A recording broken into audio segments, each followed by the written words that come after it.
प्यारे साथियों, आप सभी को सुरेंद्र कोहली का जय श्री कृष्णा। प्यारे साथियों, भगवान श्री कृष्ण की एक अद्भुत कथा आज की अपनी इस वीडियो के माध्यम से मैं आप सभी साथियों को सुनाऊंगा कि भगवान भक्त के लिए क्यों ऐसा अनोखा काम करते हैं। तो उसकी पूरी जानकारी के लिए बने रहिए हमारी पूरी वीडियो में।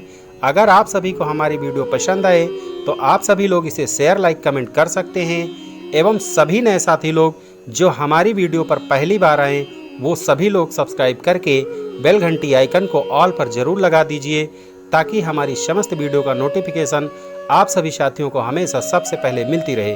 तो प्यारे साथियों, आइए जानते हैं भगवान श्री कृष्ण की एक अद्भुत कथा, एक कहानी। प्यारे साथियों, अगर भक्त का प्रेम सच्चा हो तो भगवान उसके लिए नंगे पांव दौड़े आते हैं। वहीं बात जब भगवान श्री कृष्ण की हो तो कहने की क्या बात। अपने भक्तों के लिए वो न जाने कितने रूप धरते हैं और कितनी ही अनगिनत लीलाएं कर चुके हैं, जिनका प्रमाण हमारे धार्मिक ग्रंथों में मिलता है।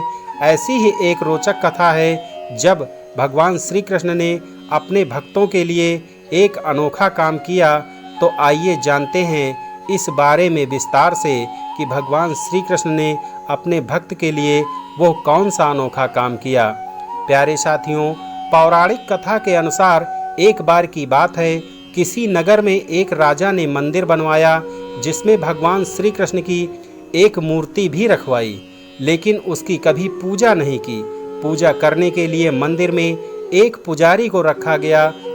पुजारी नियमित भगवान श्री कृष्ण जी को नहलाता और बड़ी ही श्रद्धा भाव से उनकी पूजा अर्चना करता। राजा भी रोज कान्हा जी के लिए एक फूलों की माला भेज देता था और जब वह दर्शन करने आता तो पुजारी उस माला को उतार कर राजा को पहना देता। ऐसा करते करते पुजारी की भी उम्र बीत चुकी थी। एक दिन किसी वजह से राजा नहीं आ सका तो उसने एक सेवक के हाथ मंदिर में माला पहुंचा दी और कहलवा दिया कि आज वो मंदिर नहीं आएगा, इसलिए पुजारी उसका इंतजार ना करे। इतना कहकर सेवक चला गया।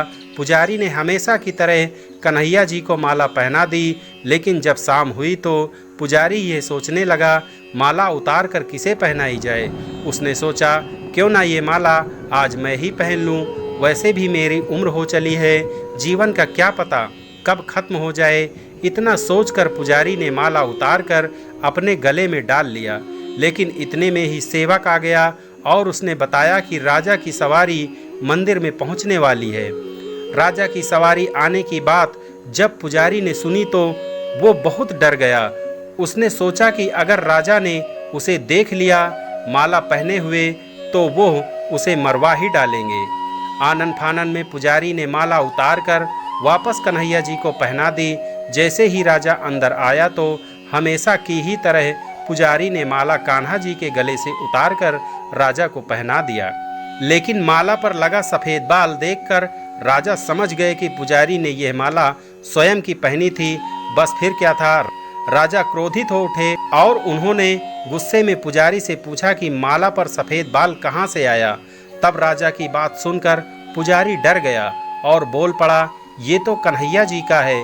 अब तो राजा और भी क्रोधित हो गए क्योंकि कान्हा तो भगवान हैं और उनके बाल सफ़ेद कैसे हो सकते हैं। इसीलिए राजा ने फरमान सुना डाला कि कल श्रृंगार के समय राजा खुद आएंगे और देखेंगे कि सच में ही कान्हा जी का सफ़ेद बाल है या पुजारी झूठ बोल रहा है। उन्होंने कहा कि अगर पुजारी ने झूठ बोला होगा तो उसे फांसी दे दी जाएगी। राजा का फरमान सुनकर पुजारी का बुरा हाल हो गया। उसने सोचा अब क्या करें, कहाँ जाएं, अब तो उसका मरना तय है। तब रोते रोते वो भगवान की शरण में पहुंचा और उनसे कहा कि हे केशव, हे श्री कृष्ण, मुझसे झूठ बोलने का तो अपराध हुआ है, लेकिन हो सके तो मुझे क्षमा कर दें और राजा से रक्षा करें। पुजारी ने कहा कि हे माधव, आपकी सेवा करते करते मैं वृद्ध हो चुका हूँ, अब आप मुझे माफ़ कर दीजिए, ऐसी गलती दोबारा नहीं होगी। यही कहते कहते पुजारी की न जाने कब आँख लग गई और उसकी आँख तब खुली जब सुबह हो चुकी थी।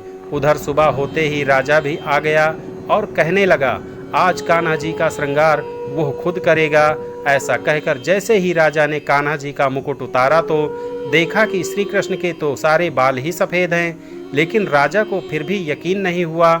उसे लगा कि फांसी के डर से पुजारी ने ही बालों को रंग लगा दिया होगा। राजा ने सोचा कि क्यों न कन्हैया जी का एक बाल तोड़ कर देखा जाए।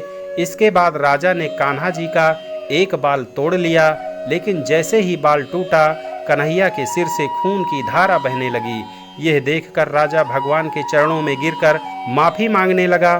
तभी श्री कृष्ण की मूर्ति से आवाज आई, हे राजन, तुमने मुझे केवल मूर्ति मात्र ही समझा, इसलिए आज से मैं तुम्हारे लिए केवल मूर्ति मात्र ही रहूंगा। लेकिन पुजारी ने सच्चे मन और पूरी श्रद्धा से मेरी भक्ति की है, इसलिए उसकी अनन्य भक्ति को देखकर मुझे अपने बाल सफ़ेद करने पड़े। कन्हैया जी ने कहा कि भक्ति में कभी भी संशय नहीं होना चाहिए और सच्चे भक्त की लाज तो मैं कभी जाने ही नहीं देता। प्यारे साथियों, इस कहानी से हमें सीख मिलती है कि भगवान जब भी किसी पर प्रसन्न होते हैं तो अपने भक्त की दरिद्रता, दुख, कठिनाई सब कुछ दूर कर देते हैं, अगर उनकी भक्ति एकदम मन से किया जाए। तो प्यारे साथियों, यहाँ पर यह जानकारी पौराणिक कथा के अनुसार है, Krishna motivational story Google article के अनुसार है, डीह गीता ज्ञान इस कहानी की कोई पुष्टि नहीं करता है। प्यारे साथियों, भगवान श्री कृष्ण की कृपा आप सभी पर हमेशा बनी रहे। प्यारे साथियों, अगर आप सभी को हमारी ये कहानी पसंद आई हो तो आप सभी लोग इसे शेयर, लाइक, कमेंट कर सकते हैं एवं सभी नए साथी लोग सब्सक्राइब करके बेल घंटी आइकन को ऑल पर ज़रूर लगा देंगे, ताकि हमारी समस्त वीडियो का नोटिफिकेशन उनको सबसे पहले मिलती रहे। तो प्यारे साथियों, मिलते हैं अगली किसी अन्य वीडियो में। तब तक के लिए आप सभी साथियों को सुरेंद्र कोहली का जय श्री कृष्णा, राधे राधे।